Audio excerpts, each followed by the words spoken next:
coisa bomba, uma bomba que eu vou trazer para vocês. Cada povo tem uma dificuldade de falar alguma letra. Cada povo tem uma dificuldade de falar uma letra. Os árabes, por exemplo, que têm coisas muito boas, como acreditar em um Deus, não fazer idolatria e tudo mais, tem também outras coisas que não são tão boas. Assim como cada ser humano tem o seu defeito e qualidade. O árabe, de forma geral, não consegue falar a letra P. P de papai.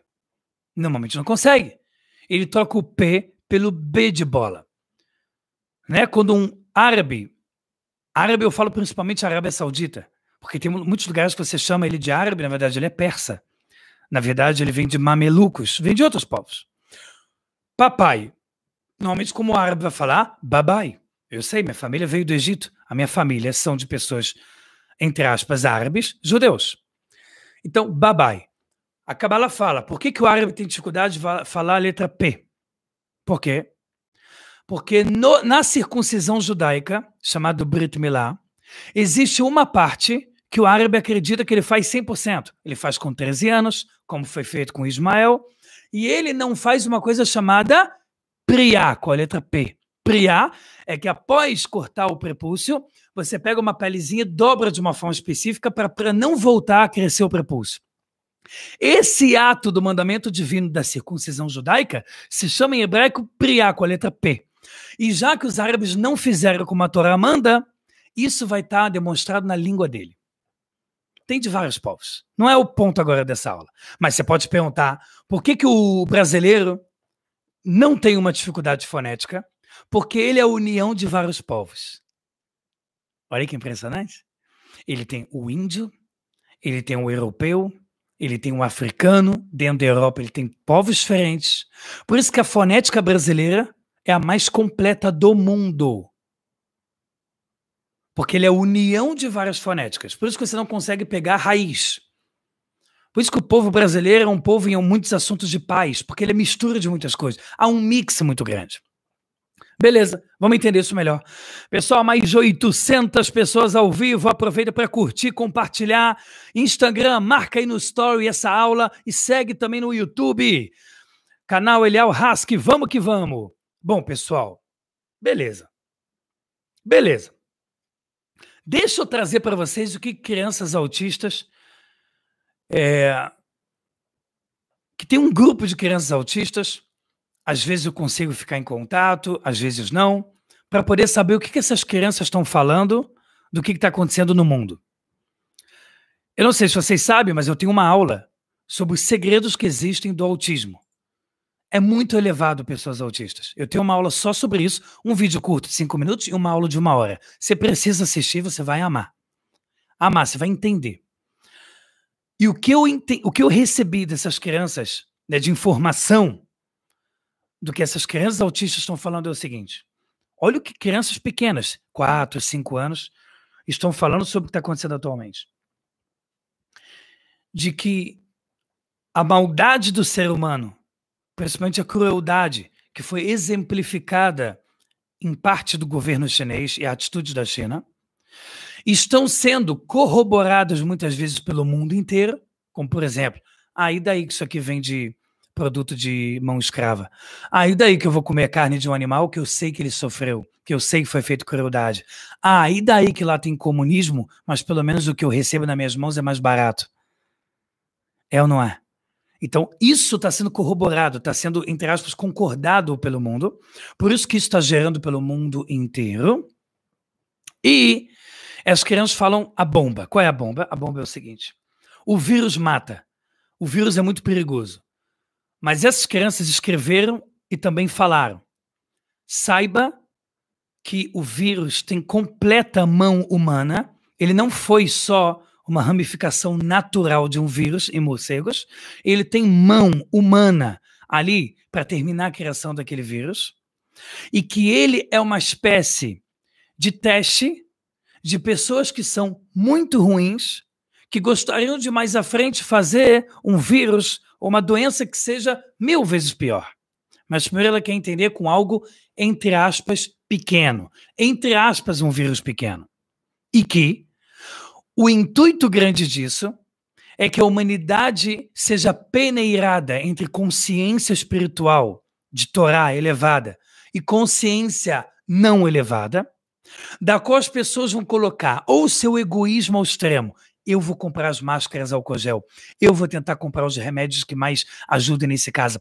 Eu vou trabalhar de casa, mas o pobre lá que vai morrer de fome, eu vou pouco me lixar para ele, vou dizer para ele, hashtag paz e amor, fica em casa, morre em paz com seus 10 filhos. E você é egoísta? Ou eu vou ser a pessoa extremamente espiritualizada, que vou procurar entender o que Hashem quer de mim, e eu não vou me deixar ficar dependente da maldade humana. E aí vocês vão entender já já o que eu quero dizer com essa parte. E mais ainda eu vou me conectar com Hashem. Por que muita gente pode acabar se conectando com a dependência de coisas ruins, de pessoas ruins? Vocês sabem por quê? Qual que é a coisa forte aqui? Quando você cria uma doença e você cria uma incerteza, praticamente a única coisa que você corre atrás agora são de pesquisas e o que os médicos estão falando. O que é ótimo, tá? Deus me livre contra. Eu até entrevistei agora no meu canal um grande amigo meu médico e a Torá fala que um dos maiores mandamentos positivos é salvar a vida, um deles com a medicina. Que fique claro. Mas, de certa forma, a ideia da materialidade, ciência, pesquisas, ela substitui na nossa mente se conectar e depositar fé e confiança em Hashem. É uma linha muito tênue, onde muita gente nem sequer vai sentir isso na prática. Mas é o que vai estar acontecendo com ele. Ele vai cada vez mais ele vai precisar depender da piedade de pesquisas, de novos remédios, e ele vai se sentir com uma vida cheia de incertezas sem isso. E quanto mais ele vivenciar dessa forma, mais vai ser perigoso para que ele consiga se espiritualizar e se conectar com Hashem de verdade. Essa guerra espiritual que crianças autistas estão falando é exatamente uma peneira entre consciência espiritual positiva e negativa. Preste atenção, pessoal. Muita gente vai dizer para você, no mundo afora, que já sabia do Covid-19. Por mais que ninguém falou antes.